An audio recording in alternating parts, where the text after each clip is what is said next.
Pero haciendo un poquitín de historia, veamos que hasta el siglo XX, hasta los años 1900, las enfermedades infectocontagiosas eran las más importantes en tema de morbilidad y mortalidad, y evidentemente no había mucha cura, no había muchas alternativas y la gente pues, se moría, ¿no?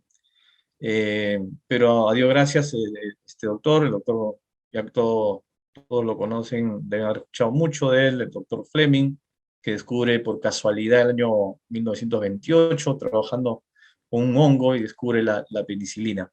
Ahí es donde surge un hito importantísimo, porque bueno, habiendo descubierto el antibiótico, es decir, aquella sustancia que mata a las bacterias, pues empieza a disminuir la mortalidad, la gente ya no se muere tan joven, entonces la gente envejece más y otras enfermedades empiezan a cobrar importancia sobre las enfermedades infectocontagiosas. Y entonces se ve este fenómeno que en los últimos años y en los próximos años, pues es una curva que no la vamos a detener. Fíjense ustedes, la población mundial, el tamaño de la población mundial desde el año 1950, que éramos alrededor de 2.500 millones de personas, estamos en el 2022, que debemos estar alrededor ya casi de los 8.000 millones de habitantes en el planeta, y no muy lejos, hablamos en el año 2040, que probablemente todavía estemos por aquí, de repente, si Dios quiere, vamos a llegar a 9.000 millones de habitantes. Pero lo importante está cuál es la distribución que se hace en cuanto a las enfermedades en una población que crece más y envejece más. Evidentemente lo que van a aparecer son más enfermedades crónicas. Y enfermedades crónicas que ya conocemos y de repente algunas otras que vamos a ver cómo van evolucionando y que van a ir transformando un poco el tema epidemiológico y la forma de actuar sobre ellas, ¿no?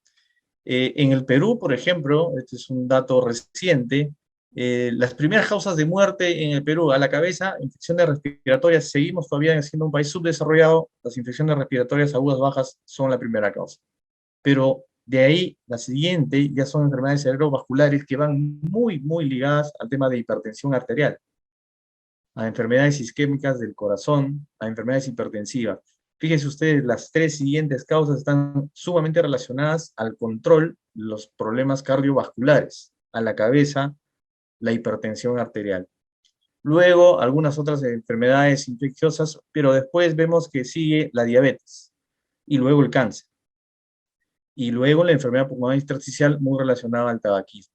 En conclusión, dentro de las 10 principales causas de muerte en el Perú hoy en día son el 50 o 60% debido a enfermedades crónicas.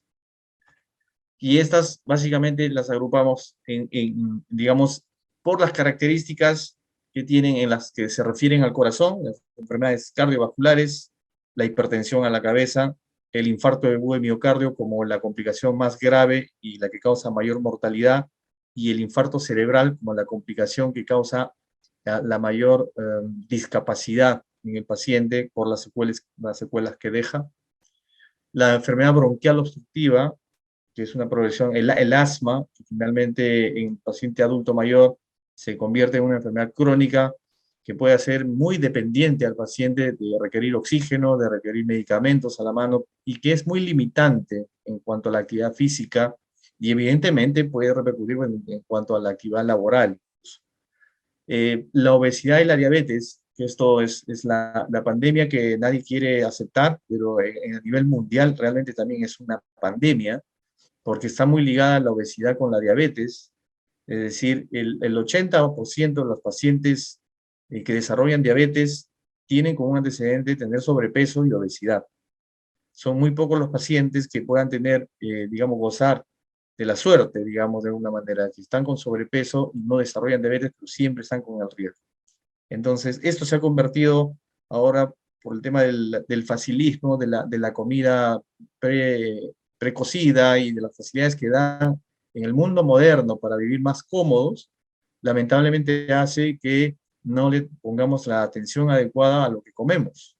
Y por lo tanto se desarrollan problemas de sobrepeso y las consecuentes enfermedades que traen consigo. La misma obesidad per se es un problema severo porque produce mayor desgasto cardíaco, es decir, mayor trabajo al corazón y un trabajo excesivo al esqueleto axial, es decir, un desgaste de las articulaciones que van trayendo como consecuencia enfermedades como artrosis, como problemas de la cadera, problemas de columna, etcétera, etcétera.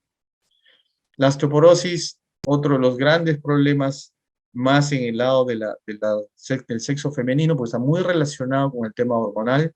Las recomendaciones hoy en día de la Organización Mundial de la Salud hablan de que la paciente, las mujeres desde los 15 o 16 años, deberíamos preocuparnos en darles una adecuada alimentación para que tengan una adecuada osificación de su esqueleto, para que de manera que en el momento que llegue la menopausia, es decir, cuando ya no produzcan las hormonas que se producen durante la fase reproductiva de la mujer, el deterioro de los huesos no sea tan acelerado.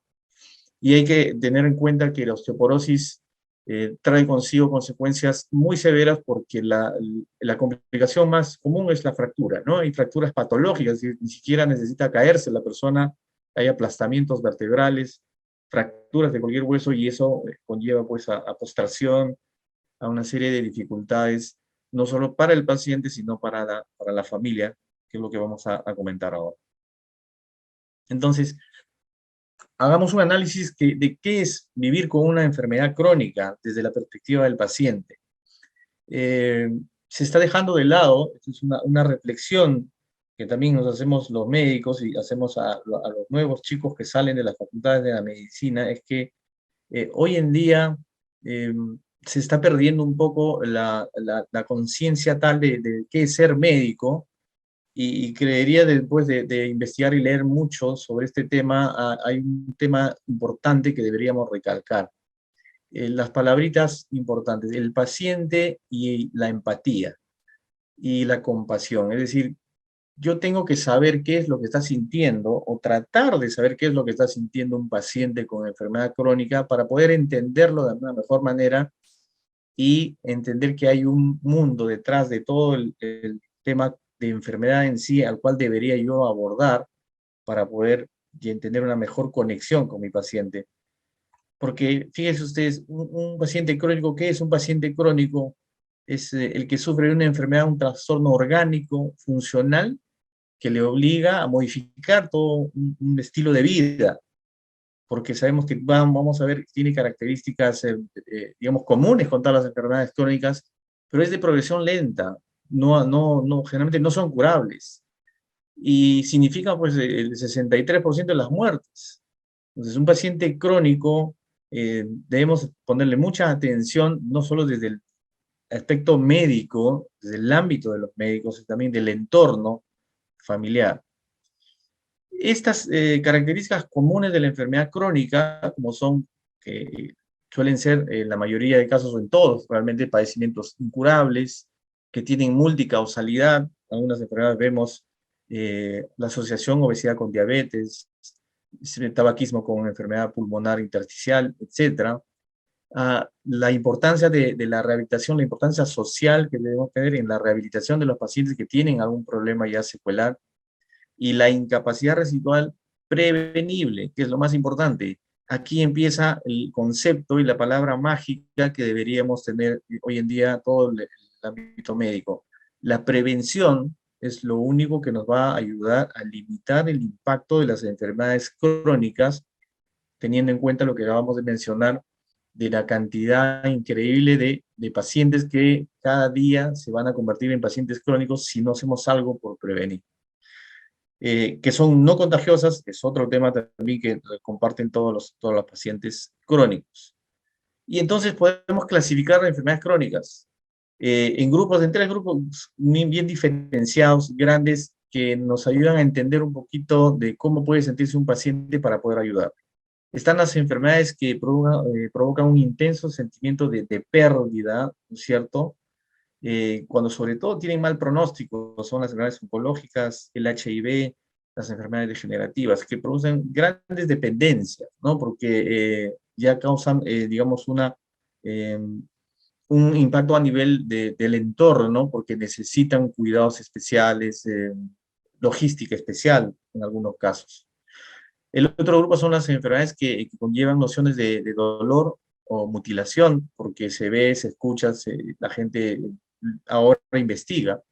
Entonces, son las enfermedades que dentro de su evolución van a producir dolor intenso, como la artritis, por ejemplo, o incluso un cambio en la pérdida de la imagen corporal, porque se van a ver amputados, va a haber deformidades anatómicas, en algunos casos de la artritis, etcétera, que también tiene un impacto emocional en el paciente. Y está el tercer grupo de aquellas que precisan que para que tenga una evolución menos perjudicial, pues una modificación en los estilos de vida y una supervisión estricta de los pacientes. Ahí están la gran mayoría que son las enfermedades cardiovasculares como la hipertensión, las metabólicas, la diabetes, obesidad y las enfermedades respiratorias. Ahí es donde debemos abocarnos, que son la mayoría de pacientes, y hacia ellos debemos apuntar en un adecuado cuidado, un enfoque integral de cómo cuidar y cómo manejar a estos pacientes.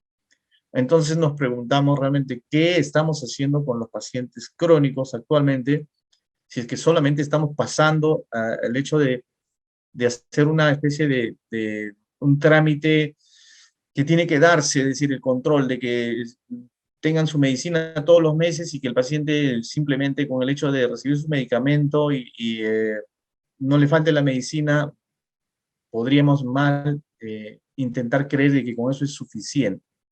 Al paciente crónico tiene que hacerse un enfoque mucho más completo.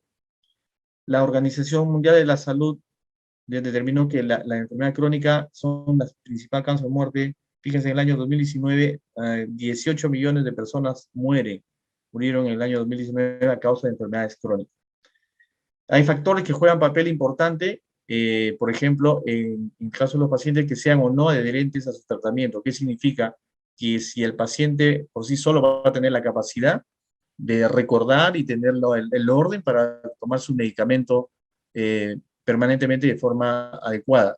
Y esto desde la perspectiva, no estamos hablando de los pacientes de enfermedad crónica porque tengan menos años, de entre los 30 y 60 años. Hablamos de los pacientes crónicos mayores de 60 años, donde probablemente hay que supervisarlos mucho más de cerca, porque pueden tener estas distorsiones en su tratamiento. Y entonces esto tiene que ver con factores donde están implicados el sistema de salud, con los profesionales de la salud, con el paciente y con el entorno del paciente, donde la familia juega un rol importantísimo.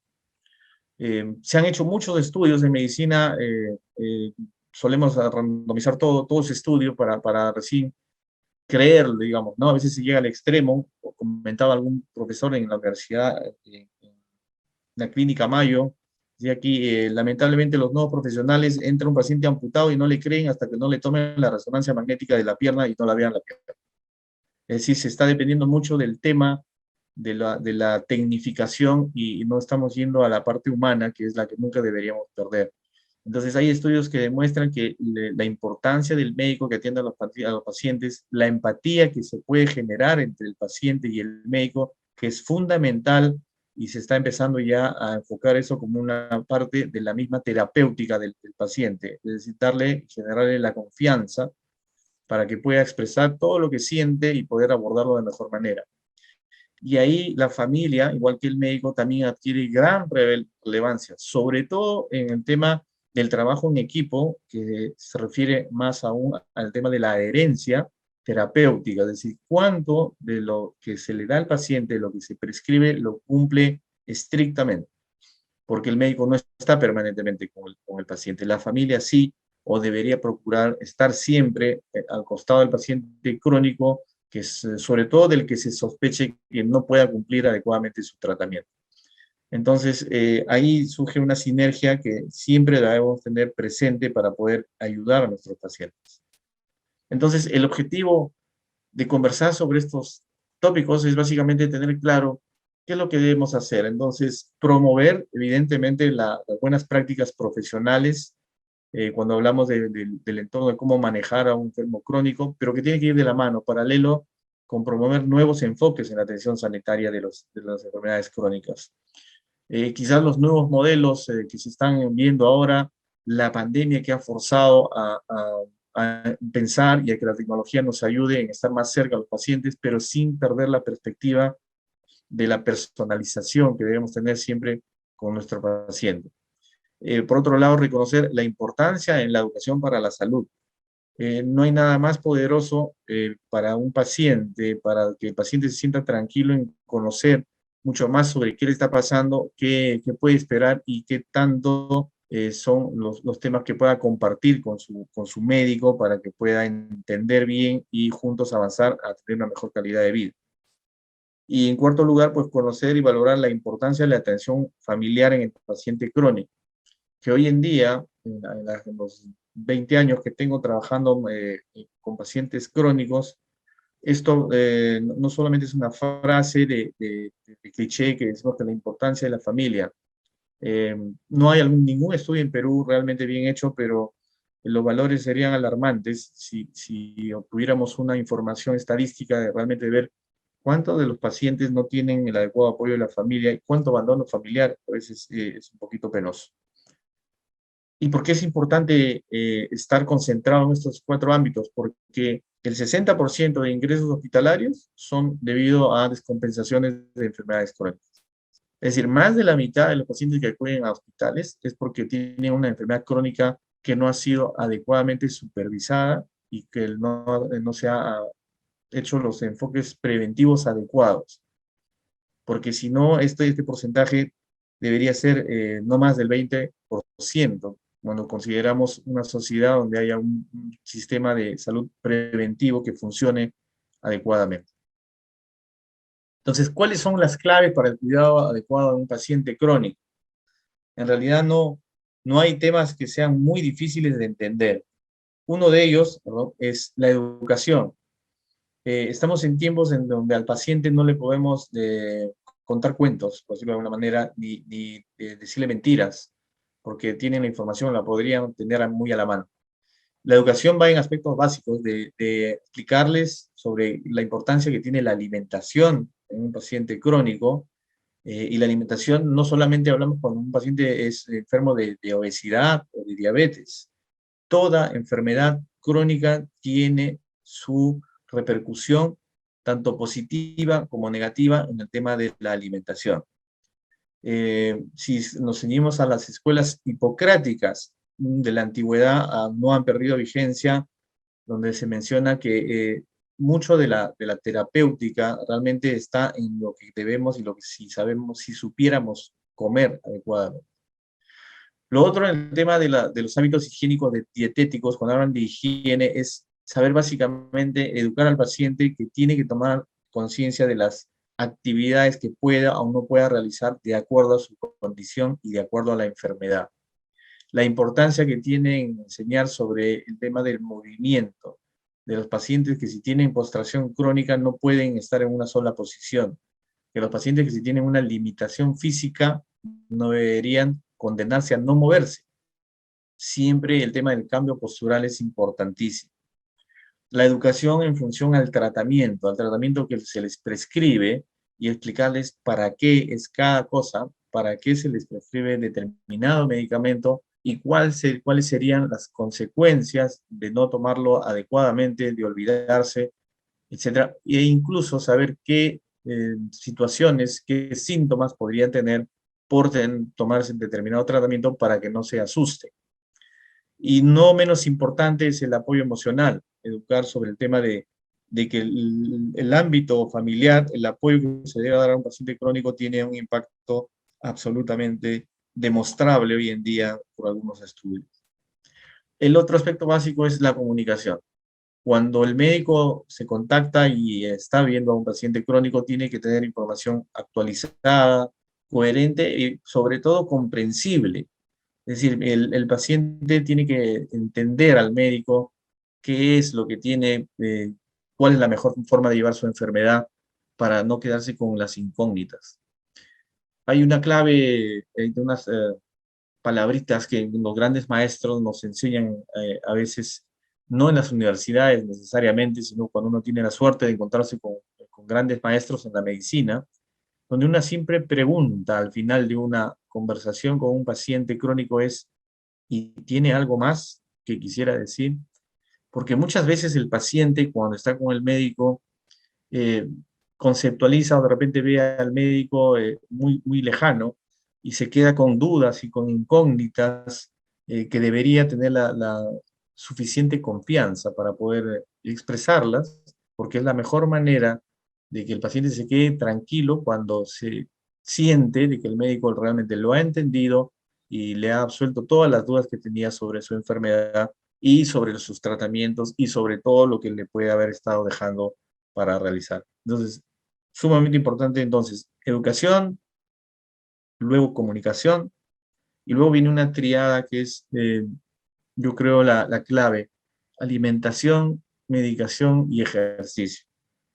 Reiteramos el tema, la alimentación sana, que no solamente deja ser ahora una información que debe tener todo el mundo, una sugerencia que se da más allá de los temas estéticos, porque siempre se ha ligado el tema de dietas al tema del sobrepeso, nada más, es decir, para obtener una mejor figura en damas, en caballeros, sino que hoy en día hacemos hincapié desde el punto de vista de la medicina funcional, por ejemplo, donde se enfoca mucho de los tratamientos de la enfermedad crónica con una dieta adecuada, que si conociéramos mucho más sobre las propiedades que tienen todos los alimentos que ingerimos, de repente nos llevaríamos grandes sorpresas malas y otras muy buenas. Malas porque a veces ingerimos cosas sin saber qué estamos ingiriendo, es decir, no tenemos un concepto claro sobre las cosas que comemos del día a día porque no nos han enseñado a investigar si lo que estoy comiendo es lo correcto, si la cantidad de lo que estoy comiendo es la adecuada, porque esperamos a la nutricionista que nos dé detalladamente una lista de alimentos para ver si está bien o no, y no tenemos los conceptos claros a grandes rasgos, por lo menos para saber qué es lo que no debo comer, si soy un paciente diabético o si soy un paciente hipertenso. Entonces, hay que tener un nuevo enfoque sobre el tema de alimentación en el paciente crónico, como repito, al margen de cuál sea su diagnóstico, porque todas las enfermedades crónicas tienen un impacto, digamos, en el tema de la alimentación. Les va a ayudar muchísimo el tema de modificar el estilo de alimentación que lleva.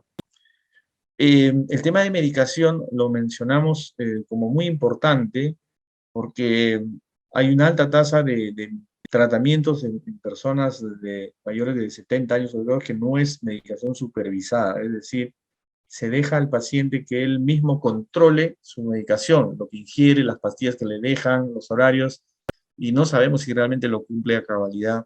Y ahí es donde vemos la tasa alta de poca adherencia al tratamiento y solamente esperamos que el paciente vaya a una consulta y cuando va al hospital tiene alguna complicación o un mal manejo o un mal control y creemos de repente que es la enfermedad propia que está avanzando, pero habría que detenerse a preguntar si es que realmente ha estado cumpliendo adecuadamente el tratamiento y esa podría ser una de las causas de que la enfermedad pueda progresar o pueda estar complicándose. Y el otro lado sumamente importante es que la prescripción tiene que ser dada por un médico especialista, por el médico tratante. La automedicación en enfermedad crónica es el mayor de los riesgos que puede existir. No solamente cuando hablamos de comprar un medicamento para enfermedad crónica, sino pretender modificar tratamientos para enfermedades crónicas por decisión propia o por decisión del consejo de un amigo o de la familia, que lo vemos en muchísimos casos. Dejan de tomar algún medicamento o le cambian la dosis, no porque el médico se lo sugirió, sino porque el de la farmacia o la familia o algún amigo le comenta algo. Ese es un error muy grande que debemos tenerlo siempre claro y tratar de difundir en la persona, en nuestro entorno, que es lo peor que podríamos hacer con un paciente crónico que cambie su tratamiento. Y el tema del ejercicio, eh, es difícil de repente un paciente adulto mayor obligado a hacer ejercicio cuando el joven no hace ejercicio. Pero en el tema de enfermedades crónicas, eh, calza exactamente el mismo consejo que la alimentación. No existe ninguna enfermedad crónica que no se beneficie con el hecho de hacer ejercicios permanentes, continuos, ordenados y constantes. Toda enfermedad crónica se va a beneficiar con el movimiento, con los ejercicios. Algunas más que otras, pero todas en absoluto van a tener beneficio al momento de hacer ejercicios, y evidentemente tienen que ser ejercicios de acuerdo a la edad, de acuerdo a la enfermedad, de acuerdo a las posibilidades que tengan. Pero el concepto es, hacer ejercicio sí es un tema positivo por donde lo veamos.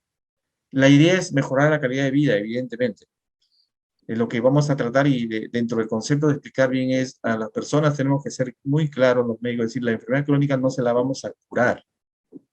La enfermedad crónica se controla y se evita de que tenga complicaciones malas, funestas, limitantes, terribles. Lo que tratamos de hacer con el paciente crónico es darle mejor calidad de vida, que su enfermedad crónica casi pase desapercibida, siendo ordenado con su alimentación, con su medicación, con los ejercicios, para que no sienta el impacto de lo que puede o podría suceder si no cumple estas reglas. Y la otra parte, también súper importante, es el tema para la familia. A la familia, cuando visitamos pacientes y conversamos con la familia, el cuidado estricto que debe haber sobre los pacientes crónicos, sobre todo de edades más avanzadas, tiene que ser absolutamente estricto, porque el tema de las caídas es la primera causa de hospitalización también en pacientes adultos mayores, porque las caídas traen consigo las fracturas traen las hospitalizaciones prolongadas, las hospitalizaciones, las complicaciones hospitalarias, a la cabeza la neumonía, y la primera causa de muerte en un paciente crónico que se cayó, que se fracturó algo, no fue el tema de complicación de la fractura, fue una neumonía asociada por estar hospitalizado por largo tiempo, se contamina y finalmente termina de manera que nadie quiere. Entonces, tenemos que hacer mucho hincapié en comunicar, en darle los consejos a la familia, qué es lo que se debe hacer cuando uno tiene un enfermo crónico, sobre todo de edad más de allá de los 75 años. Entonces, el objetivo de la intervención familiar va en los aspectos como la misma familia debe mejorar los conocimientos sobre la enfermedad crónica que pueda tener, padecer alguno de sus miembros, tener una mejor comunicación a nivel familiar, hay que reducir al máximo el aislamiento la falta de contacto con el entorno social. Vemos con suma preocupación y tristeza que muchos pacientes tienen a sus enfermos crónicos de edad avanzada eh, casi como un adorno. O sea, ni los ven y cumplen con darle su medicamento y lo dejan ahí y no se preocupan porque sea partícipe de la dinámica familiar, de que tenga un tema de relacionamiento social que es parte del tratamiento, porque hay mucho impacto psicológico en los enfermos crónicos. Hay que tener preparación frente a situaciones estresantes. ¿Qué pasa cuando se complican? La familia debe tener claro que si el paciente tiene algún problema súbito de alguna complicación, tiene que saber qué hacer para en ese momento no entrar en desesperación y realmente preguntarse, ¿y ahora qué hago? Y tomar decisiones inadecuadas de repente. Entonces, uno siempre tiene que ponerse en el caso y el escenario de qué pasaría si es que sucede algo con un paciente. ¿Cuál es la reacción? ¿Tengo un seguro? ¿Voy a llamar? ¿Tengo una ambulancia? ¿Tengo un médico? Etcétera. Potenciar siempre las interacciones positivas. Es decir, no hay nada más potente que una voz de aliento para el paciente crónico, de que está mejor, de que su enfermedad está siendo controlada, de que hay que cumplir las indicaciones médicas para que lleve una vida de lo más normal. Y hay que ayudar al paciente para que identifique sus habilidades en realidad y pueda ajustar sus necesidades a las actividades que necesite realizar. No volverlos dependientes rápidamente de tratar de hacer todo. Los pacientes crónicos más avanzados, con algunas complicaciones, siempre va a haber una opción de hacerlos sentir de que pueden ayudar, de que algo productivo y positivo pueden hacer en el entorno familiar. Ese apoyo emocional es fundamental para mantenerlos siempre con ánimo, para motivarlos a que sigan tratando de mejorar, de cumplir todo lo que se les deja indicado. Y ahí entra y casa perfecto las famosas técnicas de relajación que están muy en boga, se promueve mucho ahora el tema de la meditación, el yoga, etcétera, que sí, en estos tiempos hemos visto que ha logrado de alguna manera atenuar las consecuencias terribles que ha tenido la pandemia en el tema de emocional por el encierro que ha habido de estos 2 años de pandemia, ¿no? Entonces, podemos concluir que el cuidado integral óptimo de un paciente crónico en realidad es una sinergia entre el médico tratante y el entorno familiar más cercano. Y que el enfoque personalizado del médico, junto al apoyo de la familia, yo creo que es la clave para lograr los objetivos de darle una mejor calidad de vida. Y el enfoque personalizado del médico, lo resumo, esto es que los médicos no tenemos que entender que al paciente no le interesa cuánta preparación tengamos los médicos, sino cuánto nos preocupamos por ellos. En la medida que nosotros difundamos esto en el ámbito médico, digamos a veces a nuestros alumnos, es el paciente no ve si tengo 5 diplomas o 10 maestrías y 5 especialidades. El paciente va a ver y sentir cuánto tú te preocupas por él. Y eso va a ser fundamental para que se logre una empatía adecuada.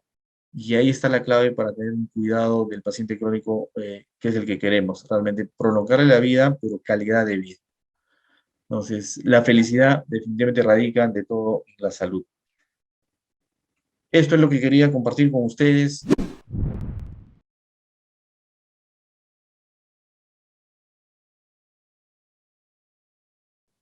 Sí, fíjate que la reflexión que hacías hace un momento del autocuidado es pasar por la autoconciencia de cada persona, de saber qué estilo de vida lleva.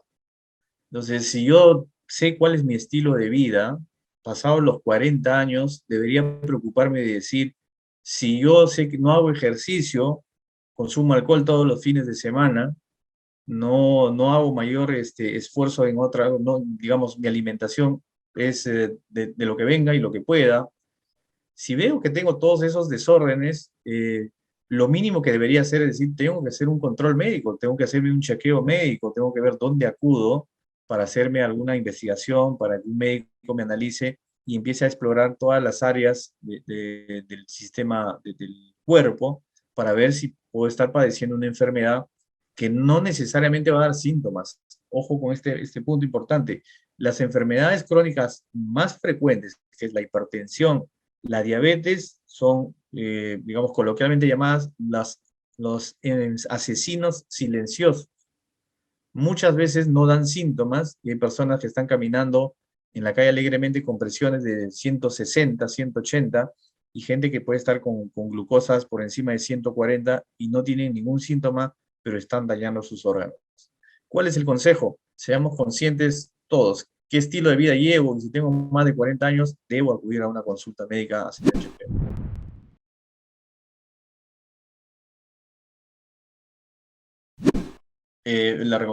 Las dos cosas, si es posible. Toda persona son los tipos de ejercicios de acuerdo a la estructura física que tengan, a las capacidades y digamos, al entrenamiento que hayan tenido anteriormente, ¿no? No vamos a pretender que un paciente, un señor que nunca ha hecho ejercicio, a los 70 años lo inscribamos a un gimnasio a levantar pesas. Un paciente que nunca ha hecho ejercicio, lo que podemos recomendar después de los 70, sí, son este tipo de ejercicios. Tai chi, yoga, pilates, son ejercicios que no ameritan grandes esfuerzos, pero sí lo introducen dentro de un ritmo ordenado de hacer ejercicio permanente y estar movilizándose permanentemente, que esa es la idea, ¿no? A ver, lo primero estamos de acuerdo, no es aconsejable automedicarse. La medicina alternativa tiene sus limitaciones. Yo no soy digamos, un luchador anti medicina alternativa. Muchos de los medicamentos salen a veces de las mismas plantas y se producen de los elementos que de la naturaleza nos puede brindar. Pero ojo con el tema de creer también de que la medicina alternativa puede curarlo absolutamente todo. Ese creo que sería el consejo, no darle más expectativas a la medicina alternativa de las que pueda tener. Algunos beneficios existen en ellos definitivamente, pero siempre hay que contrastar y no cambiar absolutamente la parte científica médica tradicional por la medicina alternativa. Podría ser en todo caso un complemento. Ciertamente, es correcto el comentario. ¿Qué es calidad de vida en términos médicos? Es que el paciente primero no sufra, no tenga dolor. Es decir, que puede tener una paciente que hay enfermedades que son sumamente dolorosas, mientras el paciente no tenga situaciones de dolor, de sufrimiento, es lo que podemos considerar que es calidad de vida. Es decir, estamos dándole al paciente tranquilidad. Lo que podemos hacer es que en las últimas fases de una enfermedad terminal severa, no tenga dolor. Eso es calidad de vida. Y en términos emocionales, es mejor que un paciente finalmente termine sus últimos días rodeado de la familia dentro de su entorno familiar, en su hogar, que terminar pues en una cama fría de un hospital donde no los dejan entrar, donde se siente solo. Eso también está estudiado. Lo último que quiere una persona es irse de esta vida, de este mundo, rodeado de la familia. Y ese es del afecto, sentir que hay afecto familiar. Eso le da, digamos, cierta paz y cierta tranquilidad al paciente terminal.